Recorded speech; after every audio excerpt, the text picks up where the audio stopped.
ایک شخص نے مسجد کے کونے میں پیشاب کر دیا، صحابہ نے ڈانٹا، اوے یہ کیا کیا؟ کہا مہلن، رک جاؤ، لا تظلموا ای لا تقطعوا علیہ بولا، اس کو پتہ نہیں ہے، اس کو بیمار نہ کر دینا۔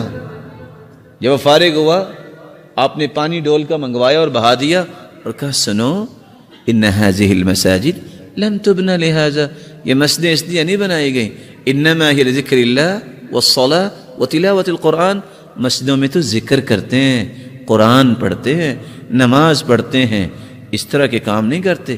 وہ پہلے تو ڈر گیا کہ سارے صحابہ نے ایسے میرے ساتھ کیا ہے، تو پھر ریلیکس ہو گیا، دعا کرتے اللہم ارحمنی و محمد، یا اللہ یا مجھ پہ رحم کر یا محمد پہ رحم کر۔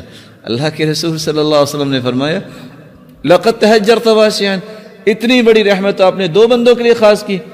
کہا اللہ کے رسول آپ نے ہی پیار دیا نا، باقی تو غصہ ہی کر رہے تھے نا۔ ریاکشن